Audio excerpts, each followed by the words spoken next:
podcast Hospital da Luz, onde os nossos especialistas falam do que sabem. A palavra hiperatividade entrou no nosso vocabulário há uns anos e hoje é quase tão banal dizermos de alguém que é hiperativo como dizemos que estamos constipados. Mas tomara que uma fosse tão simples quanto a outra. Estima-se que entre 10% a 15% da população infantil apresenta alguma das formas desta perturbação e que acaba por ser diagnosticado. O meu filho não para sossegado. Será que é mesmo hiperativo? O pediatra responde. Falar de hiperatividade é obviamente falar de uma perturbação do neurodesenvolvimento infantil com características específicas e que os especialistas nesta área conseguem diagnosticar. Por isso é que não basta dizer que o meu filho nunca está atento e sossegado para afirmar logo que ele é mais um dentro daquela estatística de que eu falei ainda agora. Não é verdade, doutora Bárbara? É verdade. Bom, Bárbara Salgueiro é pediatra do desenvolvimento e trabalha no Centro de Neurodesenvolvimento e de Comportamento da Criança e do Adolescente do Hospital da Luz de Lisboa. Já adivinharam, claro, está neste podcast o Pediatra Responde para nos falar da perturbação da hiperatividade com déficit de atenção nas crianças e adolescentes. Obrigada por ter aceitado o nosso convite. Obrigada eu. Bom, eu não quero perguntar-lhe já o que é esta doença. É uma doença? Não é uma doença? Fiquei nesta dúvida quando estivemos a preparar-nos para esta conversa consigo. Mas preciso de saber antes outra coisa. Os miúdos são hoje mais agitados e desatentos do que eram há umas décadas. O desenvolvimento infantil vai ganhando novos contornos à medida que os estímulos e os desafios que se colocam às crianças também evoluem? Antes de mais, olá Graça. Olá outra vez. E é de facto um gosto de estar aqui e partilhar algumas das questões das nossas consultas com toda a gente. É verdade que os tempos são outros. E hoje em dia é muito comum nós ouvirmos dizer no meu tempo isso tratava-se de outra forma, não propriamente com comprimido.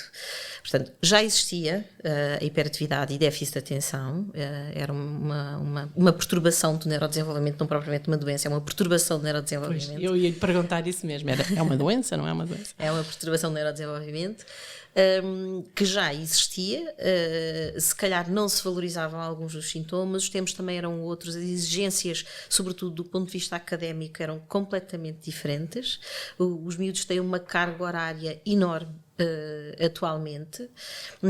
Em termos de atividades extracurriculares também estão completamente sobrecarregados, portanto, obviamente, estes sintomas vão sendo cada vez mais notórios. Eu tinha aqui a pergunta óbvia para lhe fazer também, que era o que é a hiperatividade? A hiperatividade, dito assim, só assim, é essa perturbação do desenvolvimento? Não. A hiperatividade... Não faz sentido eu perguntar o que é hiperatividade. Faz, porque é um termo que se usa muito para falar de perturbação de hiperatividade com déficit de atenção, que é disso que estamos a falar, mas na realidade pode significar muitas coisas, pode significar uma inquietude motora completamente normativa e própria de determinadas faixas etárias, pode significar uma dificuldade muito franca na autorregulação, com uma agitação motora muito grande, como, por exemplo, nas perturbações do espectro do autismo, ou pode significar, de facto, um dos sintomas de perturbação de hiperatividade com déficit de atenção. Quer dizer que não há hiperatividade, para sermos corretos na utilização dessa expressão, que não seja dentro deste espectro? Sim, o que acontece é que... Só para percebermos do que é que estamos a falar. O foco é o déficit de atenção. Nós, quando falamos em hiperatividade, em PHDA, falamos em hiperatividade com déficit de atenção. Portanto, é nessa altura que a hiperatividade passa a ser um problema. Quando é que este sintoma, esta situação é um problema? E, portanto, quais são os sinais de alerta a que devemos estar com atenção? Os sinais de alerta, exatamente como o déficit de atenção é o foco desta perturbação. Aliás, gostava só de dizer que muitos defendem que a nossa tradução está mal feita, porque nós chamamos PHDA, perturbação de hiperatividade com déficit de atenção, e se formos para todos os outros países, temos na linguagem anglo-saxónica ADHD, que é Attention Deficit, ou seja, a ênfase é no déficit de atenção. Se formos ao Brasil, temos transtorno de déficit de atenção e hiperatividade. Se formos a Espanha, mesmo aqui ao lado, também temos transtorno de déficit de atenção, ou seja, o problema principal não é exatamente a hiperatividade, a inquietude motora. Isso pode ser um dos sintomas, de facto, mas bem. O problema principal é o déficit de atenção. E quais são os sinais de alerta? Podem ser muito precoces. Nós sabemos que até aos 3, 4 anos as crianças, de uma forma geral, aprendem a autorregular-se, aprendem a ter alguma persistência nas tarefas, aprendem a não saltitar de tarefa em tarefa. De uma levar as coisas do princípio ao fim, mais ou menos. Exatamente. Portanto, começamos a preocupar-nos quando ali na idade pré-escolar, por volta dos 5 anos, quando temos relatos dos pais ou das educadoras de que aquela criança saltita muito tarefa, que é incapaz de completar as tarefas, que até pode ter uma irrequietude motora, mas que não é propriamente por hiperatividade. Só para dar aqui, fazer aqui uma comparação, na hiperatividade e déficit de atenção, o que acontece é que a agitação motora é pelo déficit de atenção.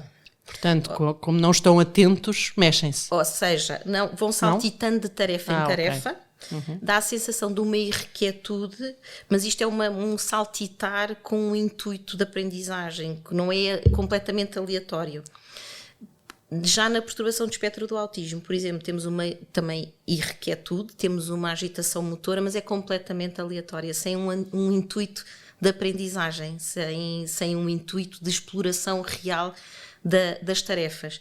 Portanto, as crianças com déficit de atenção o que fazem vão saltitando tarefa em tarefa, dá a sensação que são extremamente irrequietas, e são, muitas delas, é verdade, mas o foco é sempre Portanto, o sinal de alerta é o déficit de atenção, e é a impulsividade, é a incapacidade de esperar pela sua vez, a incapacidade de esperar pela gratificação de determinada tarefa. Portanto, e esses são 2 sintomas, se é correto dizer assim, no fundo, são 2 sinais diferentes, ou resultam todos dessa base que é o déficit de atenção?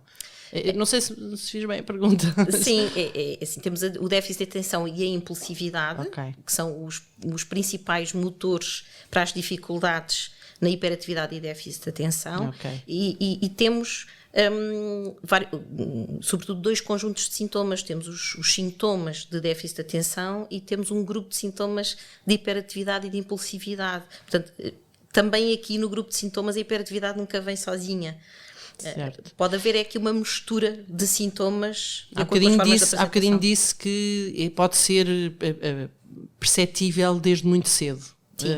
Enfim, um bebê não se mexe, não saltita de um lado para o outro, mas também tem, a partir de uma certa fase do desenvolvimento, sinais de que está atento ao que o rodeia, etc. Sim. É já possível fazer abordar esta questão numa idade tão precoce ou não? A posteriori é muito fácil. Dizer que já naquela altura. Sim, porque os pais depois começam a recordar-se como é que as crianças eram. Não vale a pena preocupar os pais logo tão cedo, certo? Não, é assim, se nós até voltarmos se formos um bocadinho mais atrás, há mães que têm outros filhos e que se recordam que já dentro da barriga este bebê mexia mais. Há situações destas, de movimentos fetais aumentados, mas de facto é muito difícil fazer-se um diagnóstico desde num bebê pequenino, não é? Naturalmente. Portanto, é sempre alguma coisa que os pais se apercebem e que depois, com a ajuda do especialista, se consegue perceber de facto que existe mais tarde. Sim, um bocadinho mais tarde. Idade pré-escolar.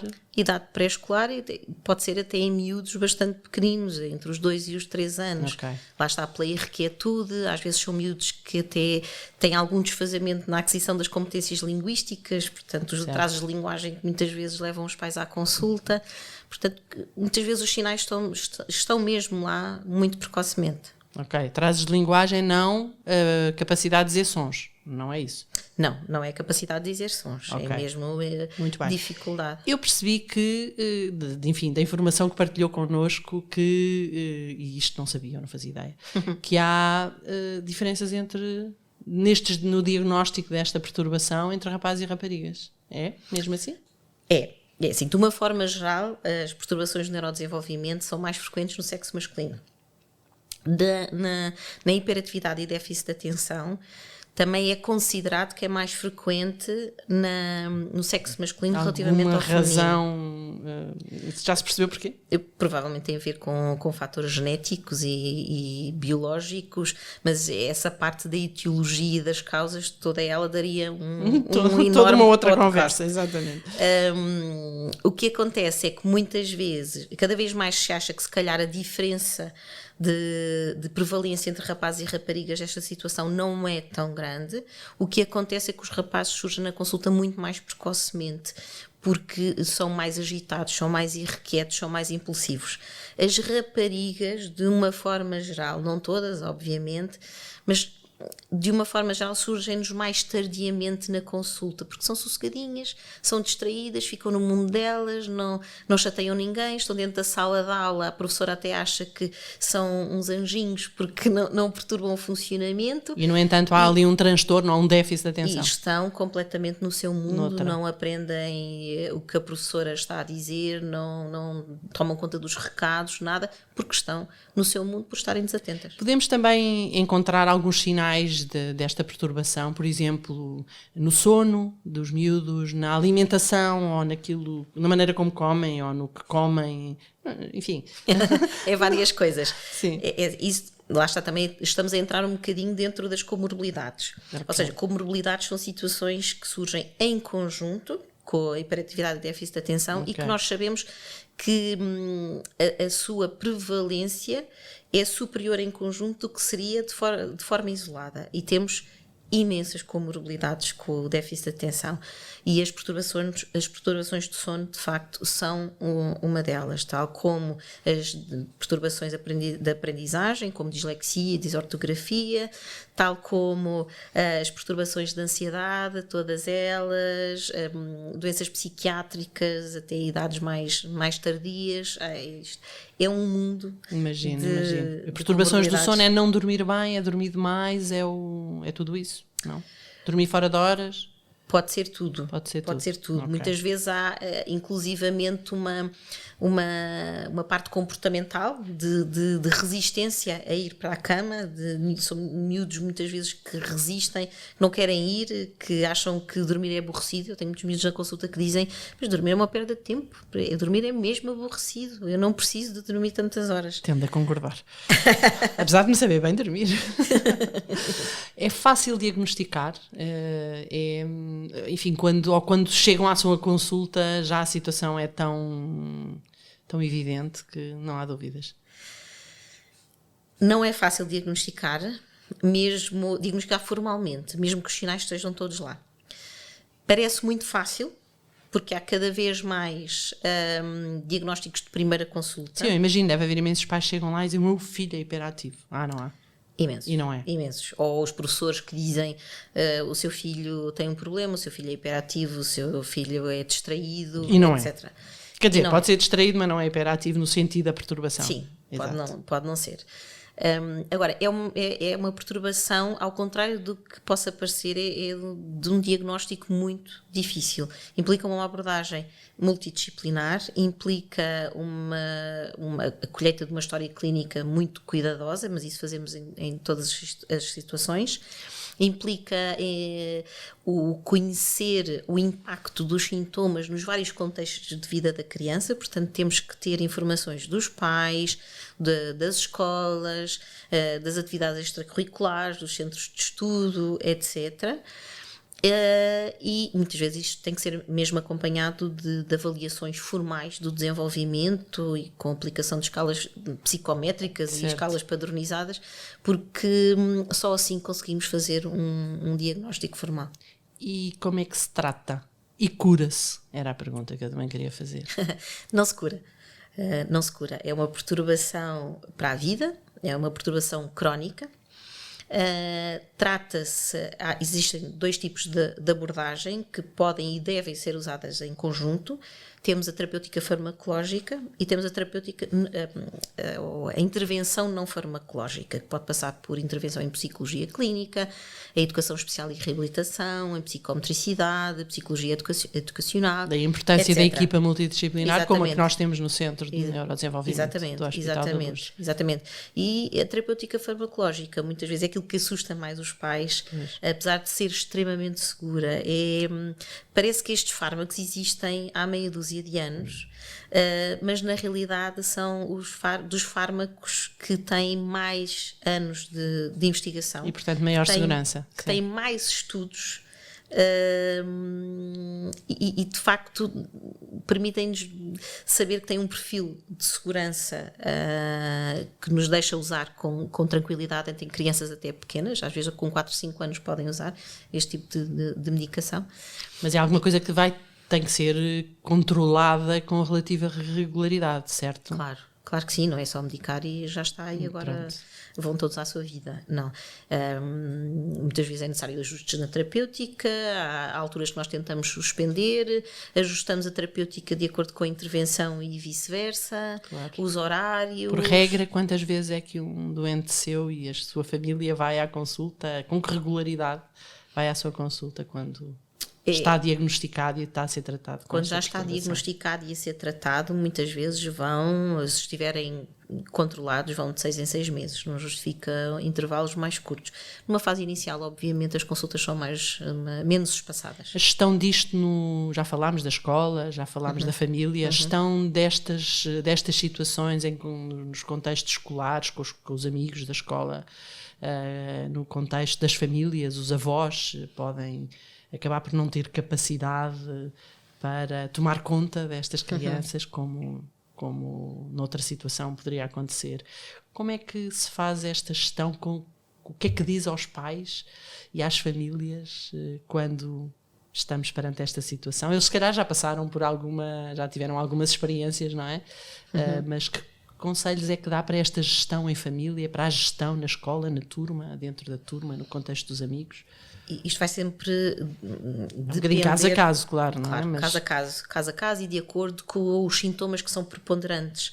Se é mais déficit de atenção, se é mais hiperatividade e impulsividade, ou se é um misto das duas coisas, porque nós temos 3 formas de apresentação da hiperatividade e déficit de atenção. Portanto, de apresentação desatenta, da apresentação hiperativa impulsiva e da apresentação combinada. E obviamente, consoante os sintomas, nós vamos gerindo as coisas. Existem estratégias muito básicas, como por exemplo indicar que se deve fracionar a informação transmitida à criança, porque informações muito complexas e muito longas, eles perdem-se pelo caminho, muitas vezes só ouvem ao início ou o final da frase, e tanto professores como pais ficam absolutamente irritados com isto, porque eles não ouvem, eles são mal educados, eles distraem-se. A realidade é uma incapacidade verdadeira, portanto fracionar as tarefas é sempre uma boa abordagem. Reduzir os estímulos distráteis ao pé da criança, sobretudo. O que é que isso quer dizer? Por exemplo, a mesa de trabalho, seja em casa, seja na escola, deve ter o material apenas estritamente necessário para a tarefa que se está a desempenhar, e não ser aquelas mesas que os miúdos têm a tesoura, a régua, os lápis de cor, as canetas de feltro, etc. Portanto, para aquela atividade tem aquele material, certo. Mais nada.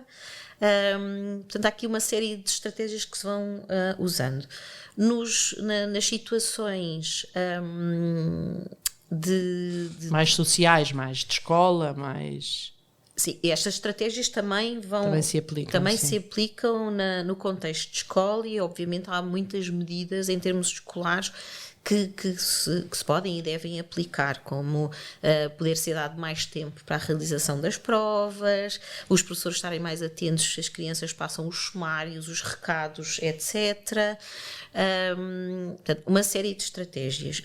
Há miúdos que têm comportamentos de facto muito difíceis, mais desafiantes, mais opositores, e muitas vezes é extremamente importante integrar aqui o que se chama treino parental, a didática parental, portanto ir ensinando aos pais estratégias, aos cuidadores mais próximos, estratégias de como gerir os comportamentos mais difíceis e como conseguir direcionar os comportamentos mais difíceis no sentido de comportamentos mais adequados e mais saudáveis. Eu fiz uma pesquisa sobre o tema e googlei, não é? Sim.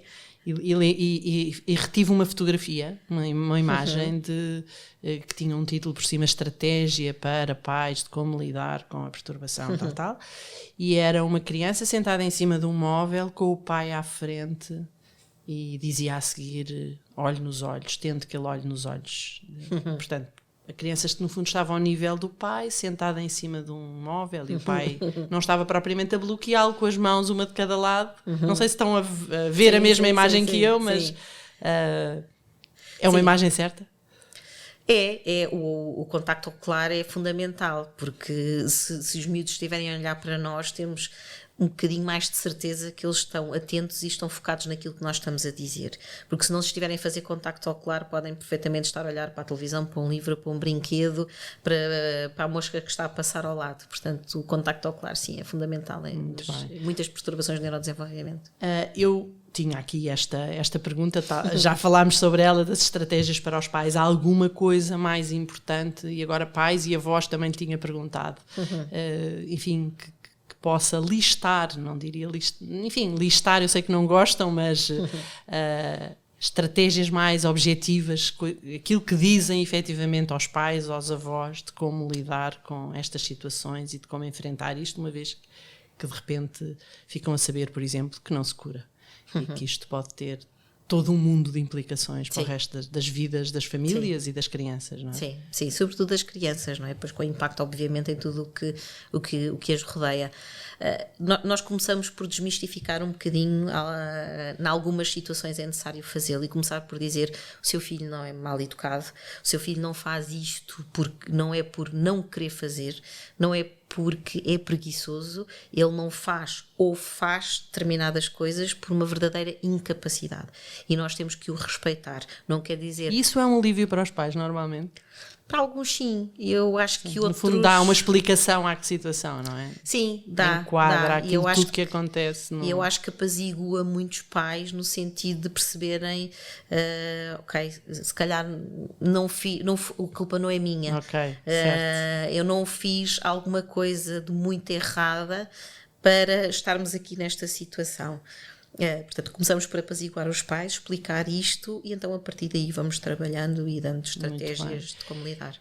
O peso da banalização destas palavras, de hiperatividade, etc., para quem tem que lidar com a situação mesmo, como é que tem lidado com isso, com as famílias que acompanham e com os seus doentes?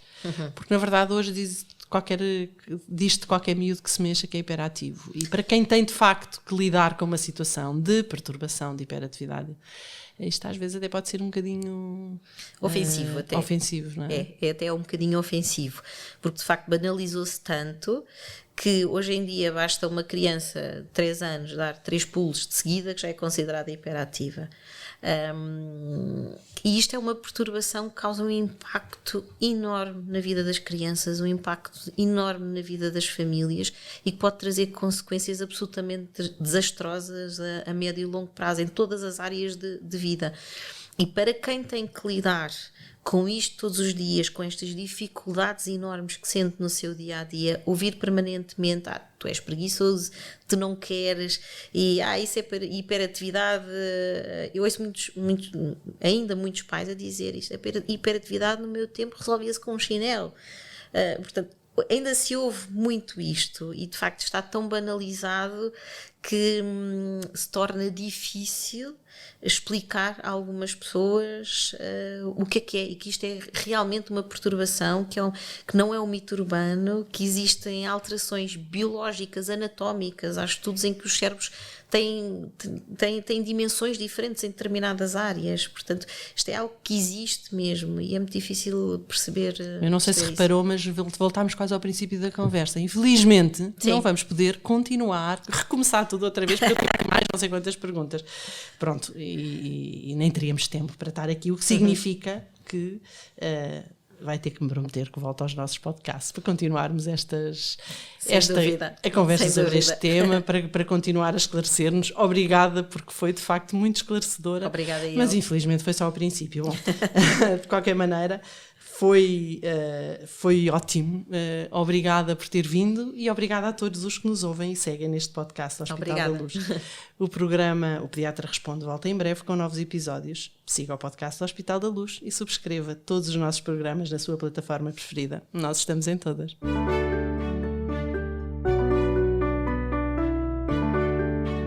Podcast Hospital da Luz, onde os nossos especialistas falam do que sabem.